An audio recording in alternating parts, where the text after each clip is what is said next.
1970. The 60s were over, and with them went an era of peace and love. The Beatles broke up, and the National Guard shot 4 student demonstrators at Kent State University. Edwin Starr sang against war and expressed the feelings of a generation. The hottest road car of the year was the Citroën SM, matching French flair and chassis technology with Maserati power. In Formula One, Jackie Stewart was champion. He too had relied on a French chassis from Matra, but the power came from British technology and American dollars in the shape of the Ford Cosworth V8. But for the new season, Matra wanted to be all French, while Stewart wanted to stay with the Ford engine. It was to be a season of change.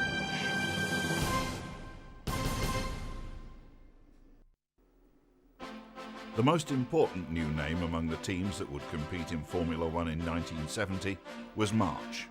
Not only was there a March factory team with cars driven by New Zealander Chris Amon and Switzerland's Joe Siffert, but there were also 3 private teams running similar cars.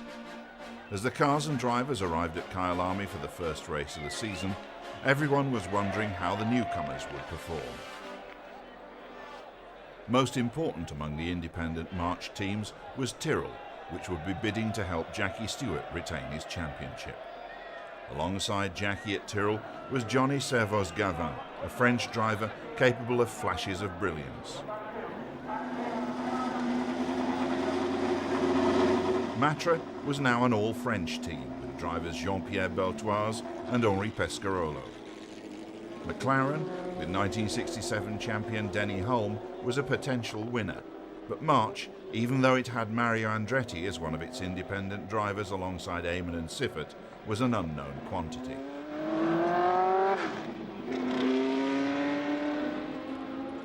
Not so Brabham, which could call on the experience of its founder and the local knowledge of Peter de Klerk. 1968 champion Graham Hill drove Rob Walker's Lotus, while Belgian Jackie Ickx was the only Ferrari in the field.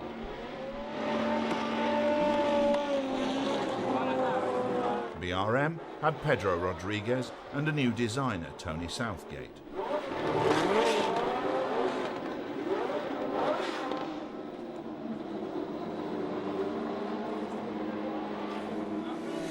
As practice progressed, it became clear just how much the young March organisation had achieved. Stewart and Amon were on the front row of the grid with equal times, just 0.3 of a second faster than Jack Brabham, whose car was also brand new. The fact that Bruce McLaren, 10th on the grid, was just a second slower than the leading pair shows just how competitive the field was. Denny Hulme, McLaren's teammate, had been world champion in 1967, but last year in '69 he was 6th in the table. When practice ended, he was 6th on the grid.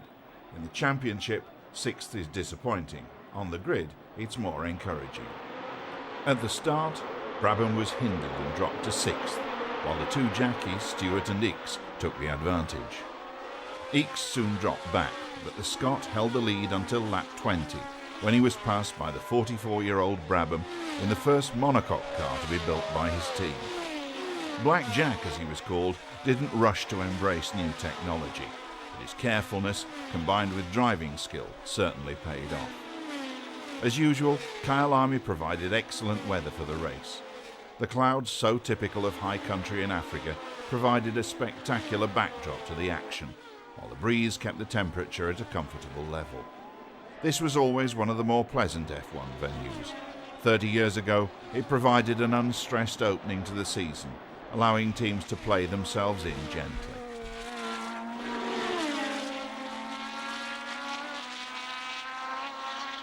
As is so often the case in the first race of the year, there were plenty of retirements. 2 out of the 3 BRMs dropped out, and 12 of the 25 starters weren't around to see the checkered flag.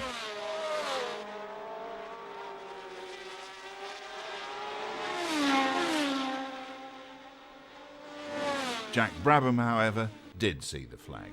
Driving steadily, he led home Denny Hulme's McLaren by just 8 seconds. Stewart was 3rd, but the only other march to finish was that of Siffert, back in 10th place. The march was fast and competitive, but the design was more 1969 than 1970. Ken Tyrrell was already thinking of an alternative.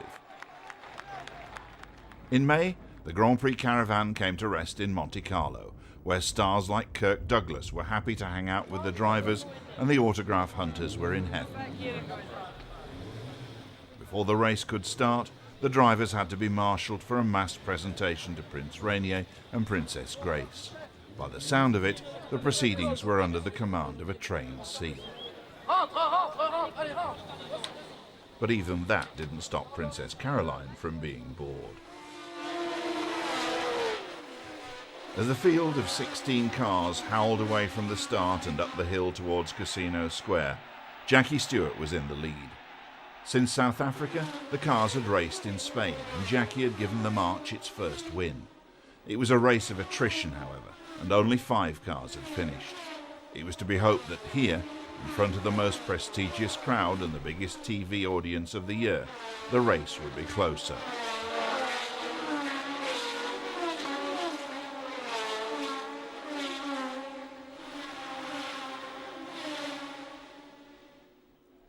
For the first third of the race, Stewart looked as though he could repeat his success in Spain. As the blue car swept through all the famous landmarks of the Monaco circuit, the reigning champion looked completely at ease.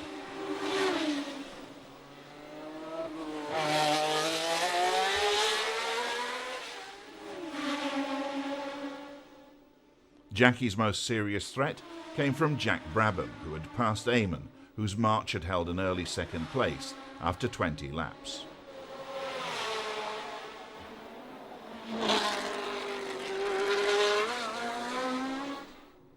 The Matras were going well here, and Henri Pescarolo, who'd started 8th, was moving steadily through the field. As the time passed, the rigours of the circuit took their toll. Jackie Oliver's BRM suffered an engine failure, and around the circuit the marshals were dealing with dropped oil. Graham Hill had made good progress after swapping cars and starting from the back of the grid. He'd climbed into the top 6 and was chasing Hull. After 27 of the 80 laps, Stewart stopped in the pits for attention to his engine's electronics. He rejoined the race, but his wife Helen's lap chart no longer showed him as a potential winner.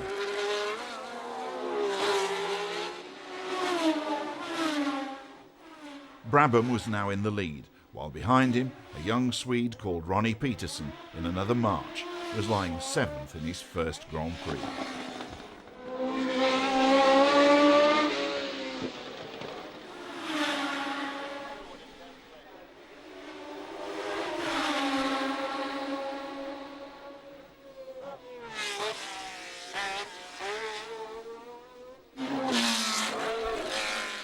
Hill and Pescarolo were now well in the points, but Brabham looked a certain winner, ahead of Eamon and Jochen Rindt, who'd steadily worked his way through the field from 7th on the grid. Then Eamon dropped out when his suspension failed. The veteran Australian was now in a perfect position, although the young Lotus driver was pressing him hard. Then the unbelievable happened. As Brabham approached the very last corner of the race, the gasworks hairpin, he misjudged his braking and buried the nose of his car in the straw bales. Rindt slipped past to win, while Black Jack hurriedly reversed out to take the flag for second. Rindt was the winner, however, and Colin Chapman's leap of joy said it all.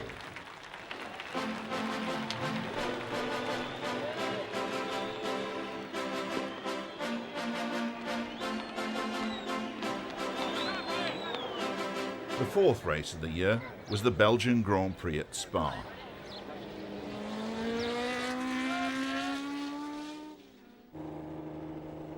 There was a new face at Ferrari, Giunti, alongside Ickx on his home ground, but the rest of the field had changed little. Joe Siffert was in his march, as was Chris Amon.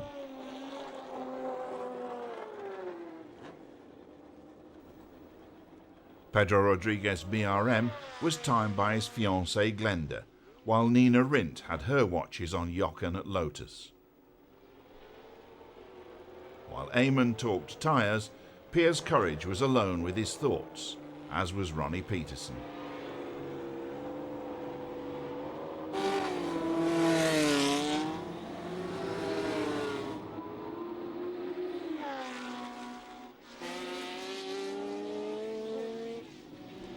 The Spa track was very fast, and theoretically the V12 engined cars like Pedro Rodriguez BRM should have had an advantage. But the front row of the grid was all Cosworth, comprising Stewart, Rindt and Eamon, ahead of Ickx, the first V12 runner, and Brabham. Piers Courage, in the De Tomaso run by Frank Williams, was trying a new fighter pilot helmet. But Jochen Rindt hadn't even had time to get his new Bell Star painted. As practice ended and start time approached, there were more important things than painting the helmet to consider.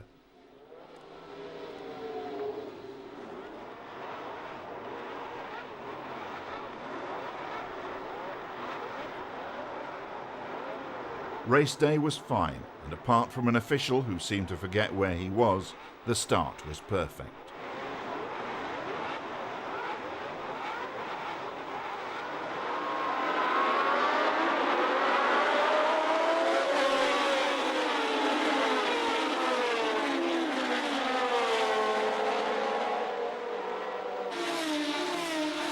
Rindt led into Eau Rouge, the daunting first corner, but at the end of the first lap, after 8 3/4 miles of racing over one of the world's greatest circuits, it was Eamon in the lead, followed by Stewart, Rodriguez, Rindt, Ickx, Beltoise, Brabham, Oliver, Peterson, Pescarolo, Courage, Giunti, Stommelen and Siffert.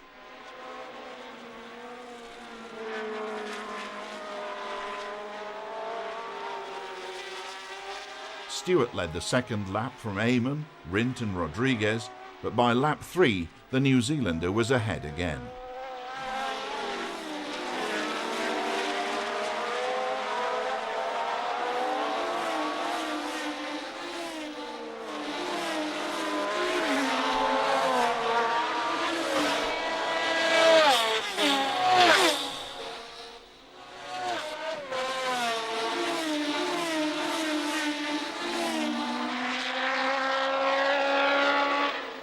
By now, Eamon was being harried by Rodriguez, and soon the power of the BRM paid off. The fiery Mexican had raced here just 3 weeks before in a Porsche 917 sports car and had lapped at a speed of over 160 miles per hour, 10 seconds a lap faster than the new lap record Eamon was to establish in this race. The Grand Prix circuit had a small chicane inserted in it in response to the driver's safety considerations. But Pedro's time was still an amazing achievement. Drivers like Giunti and Peterson, caught out by the slippery hairpin at La Source, could only blush at the comparison. Rolf Stommelen in the second Brabham was up to 5th place, but in the pits, as BRM signalled 3 laps to go, Jackie Stewart was back in civilian clothes, having retired after 15 laps. It was BRM's first victory for 4 years, and it was an encouraging result for the team's new young chassis designer, Tony Southgate.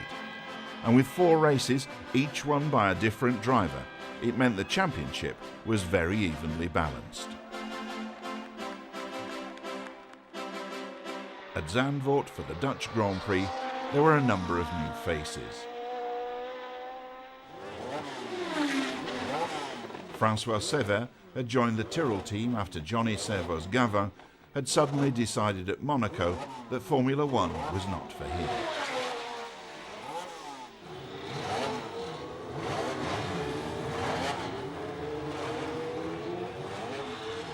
America's Dan Gurney, chatting with Graham Hill, was in Holland for the worst possible reason.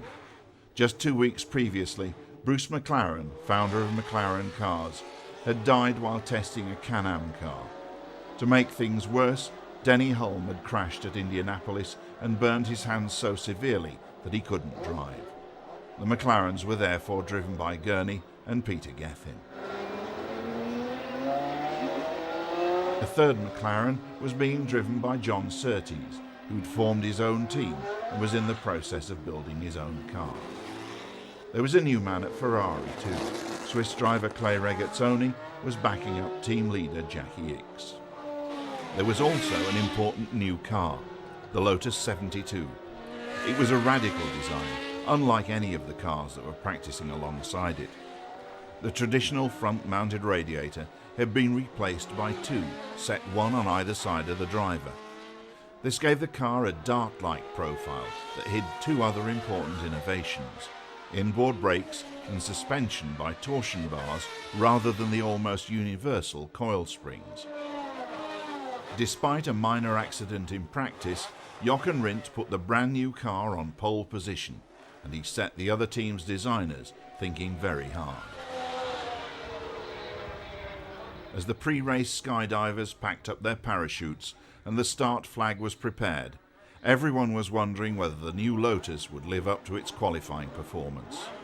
Stewart and Ickx were beside Rindt on the front row, and as the field, minus Eamon, whose clutch had failed, erupted across the line, it was the Ferrari that took the lead.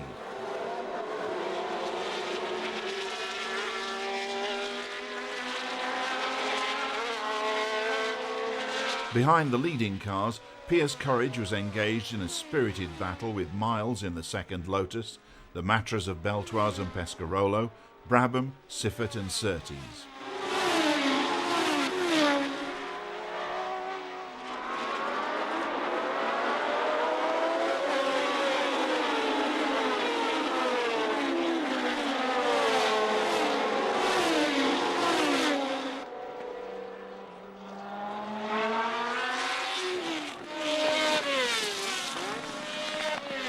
Courage, in the red de Tomaso, was driving in a manner that lived up to his name, racing against better-funded rivals.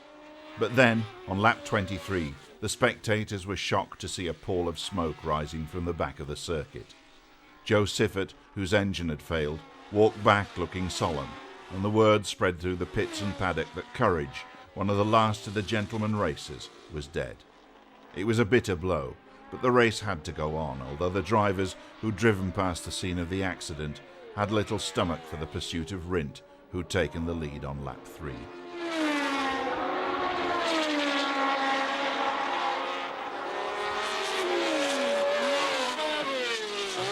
It was hard to concentrate on the job in hand, but Jochen Rindt closed his mind to the loss of a close friend and drove smoothly and precisely to bring the Lotus 72 home to its maiden victory.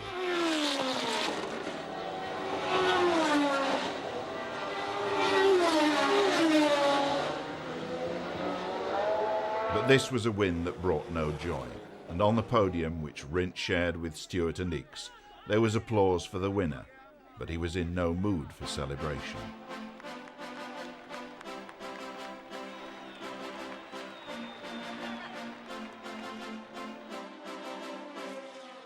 The 1970 French Grand Prix was held among the pleasant hilly surroundings of the Charade circuit close to Clermont-Ferrand. It was the last of the circuits to utilise normal public roads, and as such it was a throwback to the past.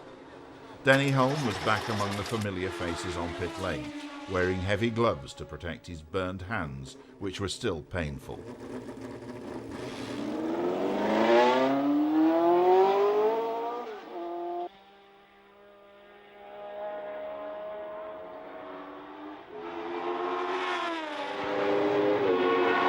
This was the 6th of 13 races, and the field was now more or less constant.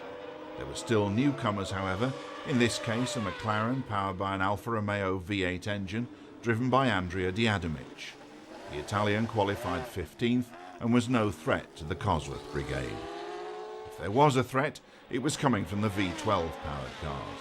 BRM, Matra and Ferrari were all improving as the season progressed, and Matra had real possibilities of a win on its home ground.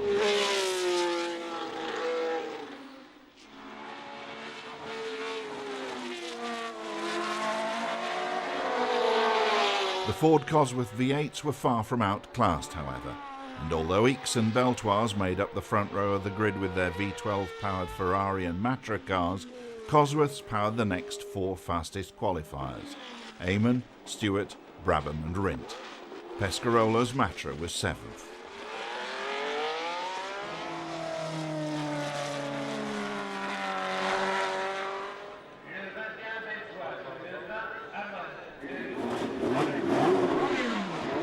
In the days before refueling rigs, the equipment was much simpler. but the effort required to fit and strip racing tyres is still the same today, as is the spit and polish. The start at Clermont-Ferrand, with a downhill run into a left-hand corner, was always spectacular, as was the typically French straight section that followed it. Here the V12s could show all their power.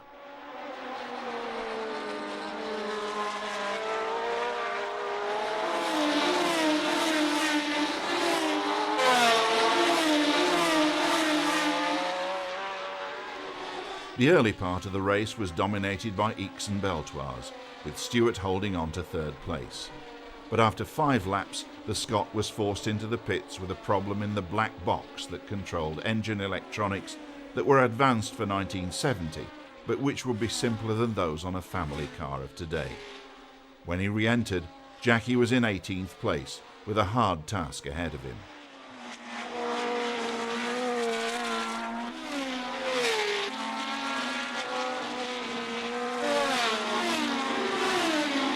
Ickx led until lap 14 when he dropped out with a damaged valve in the Ferrari's engine. Beltoise was now in prime position, a French driver in a French car leading the French Grand Prix.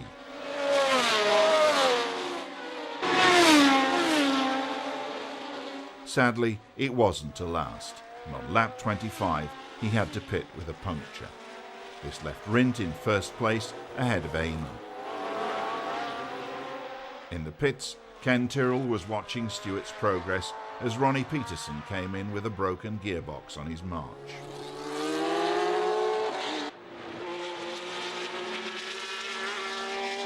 As the finish approached, Brabham was third ahead of Hulme, while Rindt kept Eamon at bay. As the flag fell, the Austrian took his third win of the season and went into the lead of the World Championship with 27 points. Second equal was Stewart and Brabham, 8 points behind.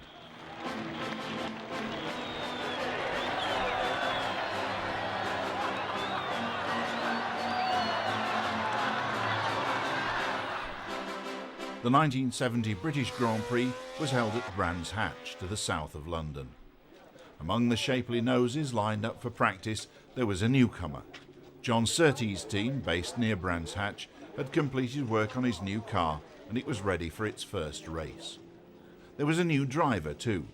Alongside the established stars like Stewart in his new Dunlop overalls and Mario Andretti back in a March after a gap of 4 races, there was a young Brazilian named Emerson Fittipaldi being given his first chance in Formula One in a now outdated Lotus 49. The inboard brakes on Jochen Rindt's new Lotus 72 needed special coolers, but Jack Brabham only needed to worry about tyre temperatures.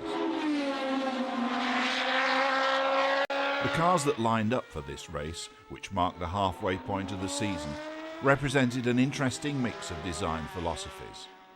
The Lotus 72 represented the future, with its radical concept of moving the radiators to the sides of the car and making the nose as slim and aerodynamic as possible. The Ferrari 312, on the other hand, in terms of its chassis at least, represented the past, for the body was still a tubular frame rather than a one-piece monocoque. The strength of the red cars lay in their powerful flat 12 engine. The rest of the field represented the state of the art, with monocoque bodies and front-mounted radiators in cars that expressed each individual designer's idea of the ideal racing machine.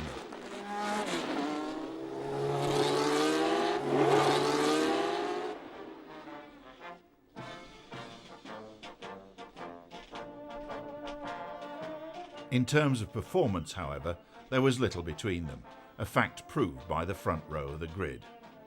The drivers' parade was in vintage Jaguars, but the first row of the grid was a cross-section of current Formula One design. It was made up of Jochen Rindt's futuristic Lotus, Jack Brabham's own conventional design, and Jackie Ickx's outdated but powerful Ferrari. It was Jackie Ickx who took the advantage from the start, ahead of Brabham and Rindt. Stewart was fourth, ahead of Eamon and Surtees. It was a closely matched battle that had the crowd on its feet. It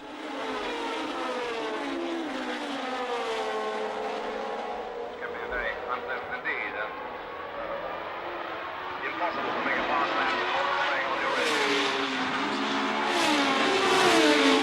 After 6 laps, however, the Ferrari was out with transmission trouble and Rindt slipped past Brabham to take over the lead. Further back in the field, the Lotus 49 was still a competitive car, as Graham Hill and American Pete Lovely showed. Hill would go on to finish 6th.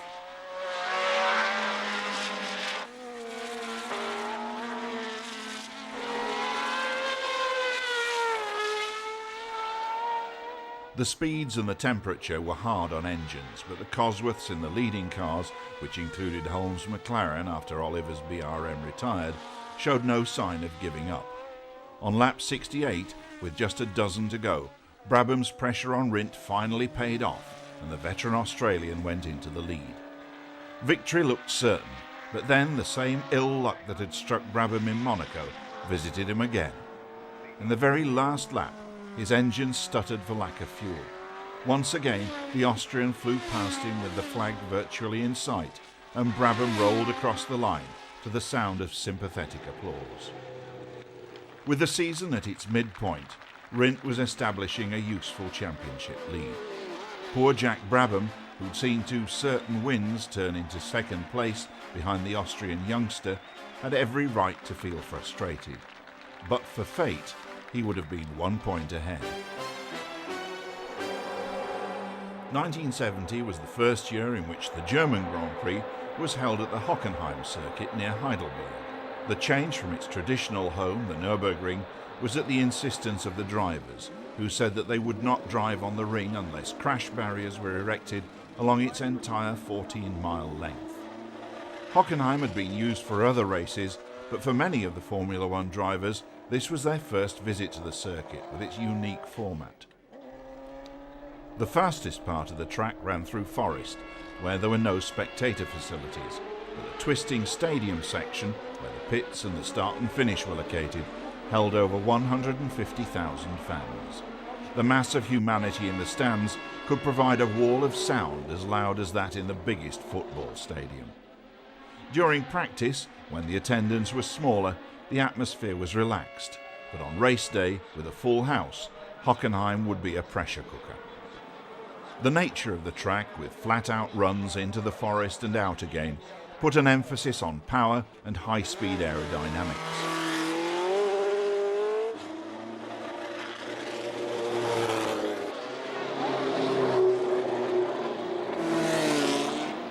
The 12-cylinder cars could be expected to have an advantage here, and everyone was running rear wings that were trimmed for speed rather than grip. In the case of Swiss driver Silvio Moser, perhaps there was not enough grip. Moser was driving the Balassi, a car he had commissioned from an Italian manufacturer. It was not successful. Entered in 5 races in 1970, it qualified for only 1. Among the more successful teams, V12 Ferrari power paid off, putting Ickx on pole and Regazzoni third. Second place was held by the sleek Lotus of Rindt, while the marches of Siffert and Eamon had Pescarolo's V12 Matra between them. Stewart was further back than usual, on the 4th row.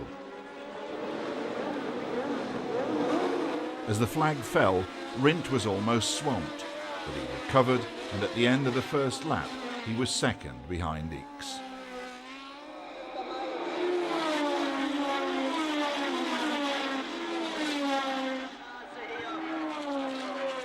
First of the top contenders to retire was Brabham, out after only 5 laps with an oil leak.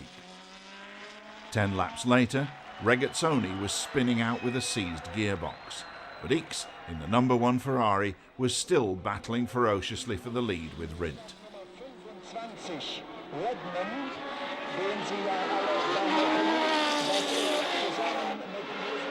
While the speed and the heat took their toll and other drivers walked home, the Ferrari and the Lotus ran neck and neck, swapping the lead no less than 5 times in the last 10 laps and whipping the stadium crowd into a frenzy. At the flag, it was Rindt who crossed the line first, beating Ickx by a mere 7/10 of a second. It had been the most exciting race of the season so far, and it consolidated Rindt's lead in the championship table.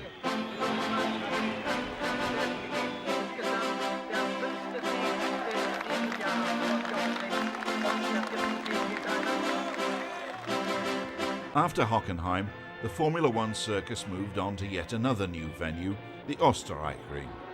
The circuit, a little over 3.5 miles long, threaded through the hills near Zeltweg, the airfield circuit that had been the cradle of post-war racing in Austria.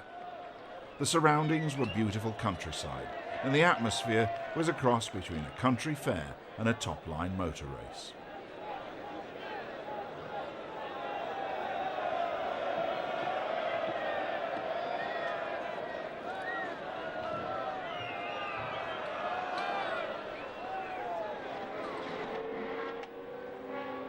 Frank Williams was back, with Australian Tim Schenken taking the place of the much-lamented Piers Courage in the De Tomaso. It was Schenken's first Grand Prix, but for fellow Aussie Jack Brabham, it was his 122nd. Gethin and Diademich were in McLarens, the latter with Alpha Power. Joe Siffert and Mario Andretti were both March mounted. Pescarolo and Beltoise were in the Matra Simcas, still full of promise but lacking results, despite the work of their engineers. Colin Chapman, convinced of Emerson Fittipaldi's potential, was giving the young Brazilian another run in the Lotus 49. Although Jochen Rindt took pole position to the delight of his home crowd, after practice it was the Ferrari pits that were full of confidence. At the beginning of the season, the team had entered just one car for X. Here in Austria, there were three, for the Belgian, Regazzoni and Giunti, and all three were in the top 5 qualifiers. Regazzoni was alongside Rindt on the front row, X ahead of Stewart on row 2, and Giunti 5th ahead of Eamon's March. The prancing horse was on form and ready to race.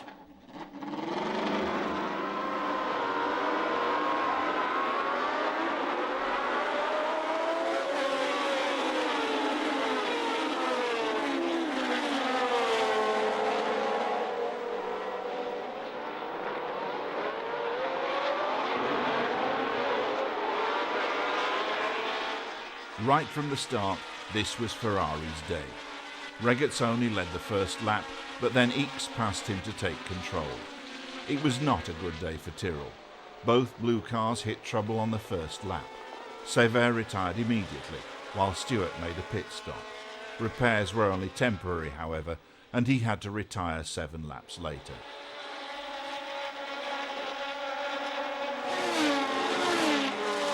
The combination of traffic in the pits, officious local police and the Italian temperament of Ferrari engineer Foghieri was a volatile mixture. The situation wasn't helped when John Miles brought his Lotus in to retire after only 5 laps. It was a bad omen, for on lap 22, Rindt's engine blew and he pulled in by the pits. The local hero had to walk home to the despair of the crowds.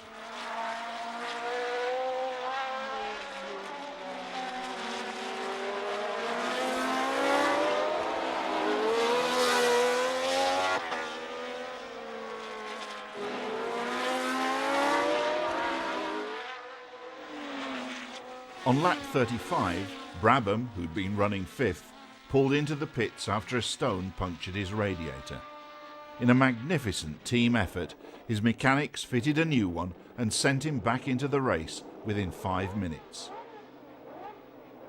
There was some consolation for the Brabham team when Stommelen took 3rd place after Beltoise, who'd chased the Ferraris throughout the race, had to stop for fuel with just 3 laps to go.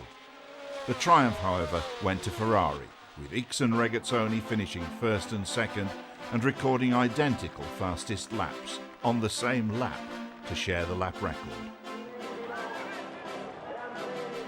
With the win in Austria, expectations were high for Ferrari at their home Grand Prix at Monza, where, as usual, the sun shone brightly. Graham Hill had a new Lotus 72 for the race, but this was a circuit where the V12 engines of BRM, Matra and Ferrari should have the advantage.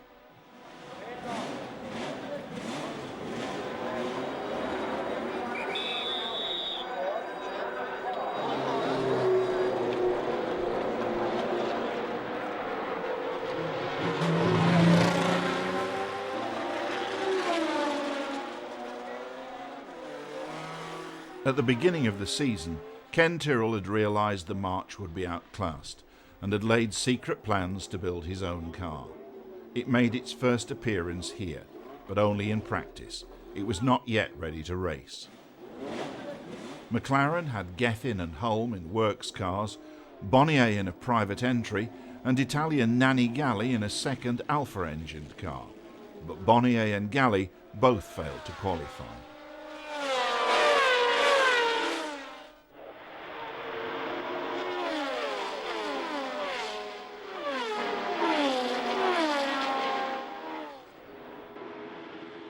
Ronnie Peterson was having a difficult season in his March and could only qualify 13th.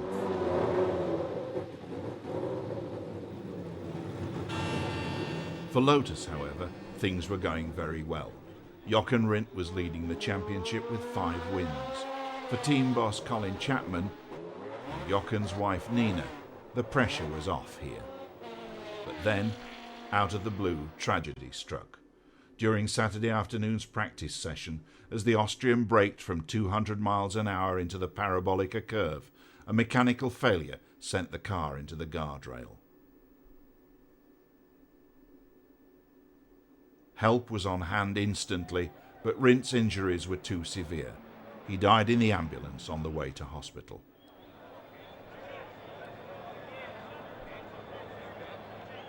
The other Lotus 72s were withdrawn from the race, and a sense of deep shock settled over the paddock. Jochen Rindt had been one of the most popular drivers on the scene, and none of his friends and fellow drivers wanted to race, but they knew they must. Among those present, none knew better than Enzo Ferrari the cost of racing in human lives. At the start, Commendatore Ferrari had 3 of his cars in the first 5, with Ickx best placed on pole position. One of his former drivers, John Surtees, was less fortunate. He stalled his engine and was left stranded on the line. Although Ickx led from the start, it was not a case of Ferrari domination. In a typical Monza race, where a group of drivers would slipstream each other and grab an advantage wherever they could, Ickx, Rodriguez, Stewart and Regazzoni all held first place at some point. Over the 68 laps, the lead changed 28 times. Ickx retired after 26 laps, and Regazzoni, in only his 5th Grand Prix, established his position ahead of Stewart and Beltoise. Sensing victory, the crowd went wild, but the world of Grand Prix racing had little to celebrate. Rindt's total of 45 points meant Formula One could have its first posthumous world champion. In 1970, the Canadian round of the World Championship was held at the Saint-Gervais-Mont-Tremblant circuit, and as usual, it was cool enough for John Surtees to welcome a warm drink. Graham Hill had his new Lotus ready to race, but the factory cars were absent. Clay Regazzoni and Ickx represented Ferrari, and Rolf Stommelen was backing up Jack Brabham. But the Canadian track was bumpy, and many cars, including the Brabhams, were suffering mechanically because of it. Team leader Jack Brabham had his worst qualifying performance of the year, finishing on the back row of the grid. The BRMs and Matras weren't as quick as the Ferrari V12s here, and when the flag was dramatically dropped to end practice, there were 4 Cosworths and 2 Ferraris on the first 3 rows of the grid, with Stewart giving the new Tyrrell Ford its first race on pole. Stewart led the field away at the start, leading Ickx, Rodriguez and Surtees, but local driver George Eaton in the BRM was very slow.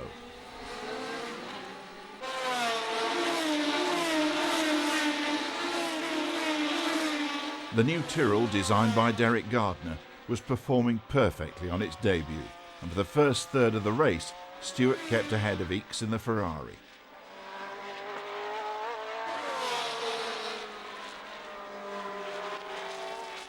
Siffert was the first retirement after 22 laps, while Hill's Lotus 72 was not running as well as the factory cars.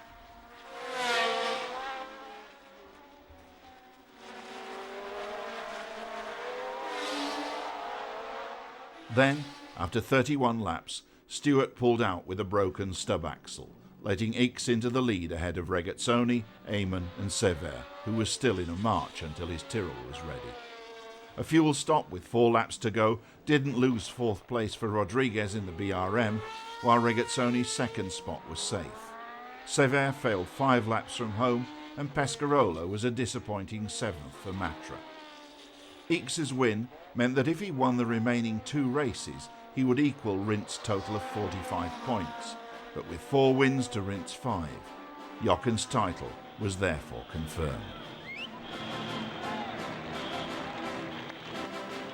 The bright sunlight and chilly temperatures of Watkins Glen in New York State saw the return of the Lotus team, with new recruit René Wiesel and new team leader Emerson Fittipaldi. It was a first chance for Peter Westbury in the BRM team, but for others it was almost the last chance to make their mark. Chris Amon and the March factory team had seemed perpetually close to victory, as had the Matras of Beltoise and Pescarolo.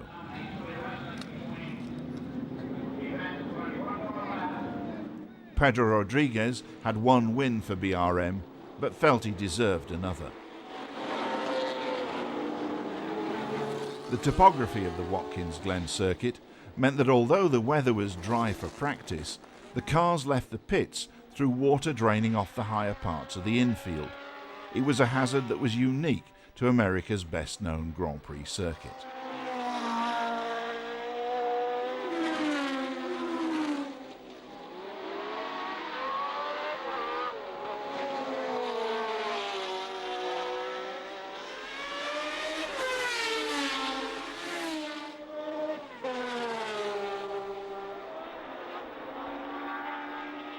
Fastest in practice were Ickx in the Ferrari and Stewart in a Tyrrell whose stub axles had been strengthened after the failure in Canada. The new car was performing perfectly, and Jackie felt completely at ease with it. Less at ease were Ronnie Peterson, who'd not had a good season in the March, and Derek Bell, finding the limits of adhesion of the second Surtees. Other drivers also found the surface slippery, while for the tyre technicians, a wet pit lane and a dry track was a combination that defeated even their black arts.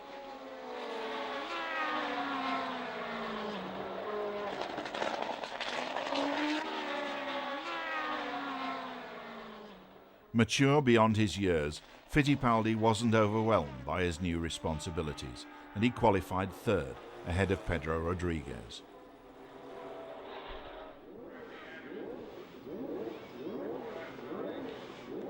Emerging from a crowd of mechanics and hangers-on, and under the eyes of the press, the cars moved up to a start which saw Jackie Stewart surge into the lead.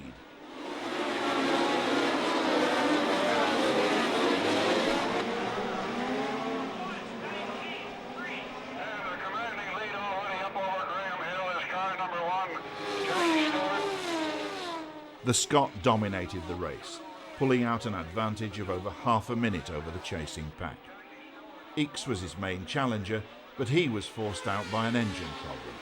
Stewart was majestic and proceeded to lap all but 3 of the other competitors.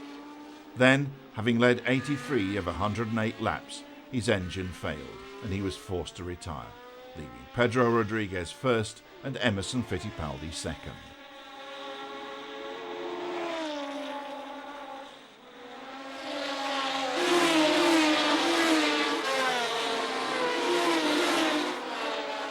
But the drama wasn't over.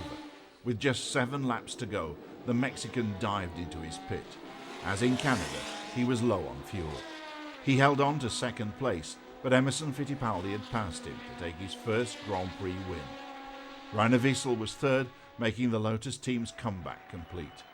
As Colin Chapman and the Lotus team members surrounded their new young hero, some but not all of the sadness they had suffered since Italy was lifted from them.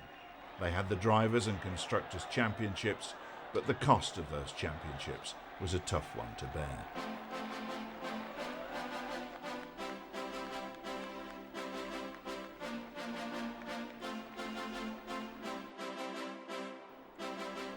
As the support race lined up in Mexico City for the last meeting of the year, there was an end-of-term feeling. The Mexican Grand Prix had an atmosphere all its own. The social life was fun, for the girls were well dressed and glamorous. The police, however, were merely well dressed. With the title decided, everyone was thinking of next year. Chris Amon was going to Matra, while Joe Siffert was to join BRM. Regazzoni and Stewart would stay where they were, as would Wiesel. The big name that would not be around in 1971 was Jack Brabham. After 21 years in racing, 14 Grand Prix wins and 2 world titles, he was retiring at the age of 44. The cars that bore his name, however, would continue.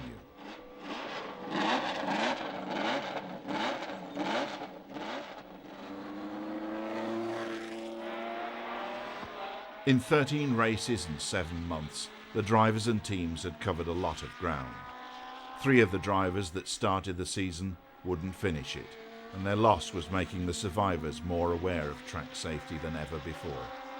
The drivers were finding that their increasing fame and earning power gave them a voice, and they were using that voice to make sure that the sacrifice of Bruce McLaren, Piers Courage and Jochen Rindt would not be in vain.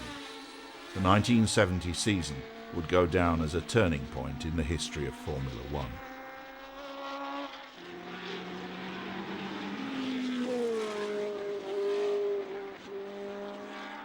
The special atmosphere of Mexico wasn't all good.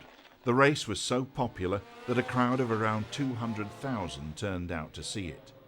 When the spectators moved to the very edges of the track to get a better view, even the Mexico City police couldn't persuade them to move back to safety. The start was delayed for over an hour, while the drivers went out and begged the spectators to move back. They did move, but not very far, and as the field moved forward to the grid under the control of an excitable official, the crowd was still not behind the barriers. Regazzoni was on pole ahead of Stewart, with Ickx third and would-be pensioner Jack Brabham fourth. Behind him were Amon and Beltoise.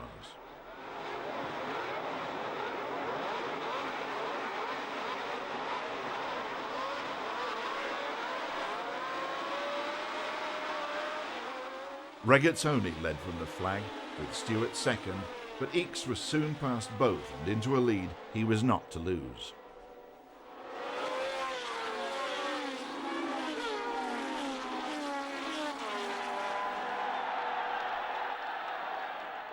Sever, still driving a march, was out after 8 laps, but nothing, even abandoned cars from earlier races, interfered with Ickx and Regazzoni.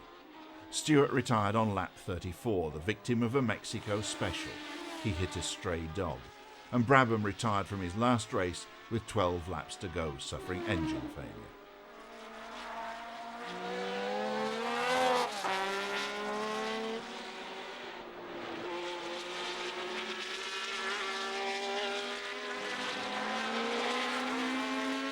Denny Hulme took over third place behind the Ferraris, but the performance of the cars from Maranello, which had improved enormously since mid-season, gave all Italy hope for next year.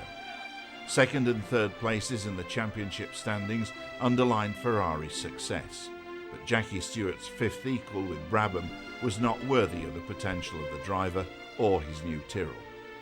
The disappointment of the year was the performance of March. Too many, too soon, and an unadventurous design was not the formula for success. But when everything else is forgotten, the one aspect of the 1970 season that will always be remembered is Jochen Rindt, who never lived to enjoy his title.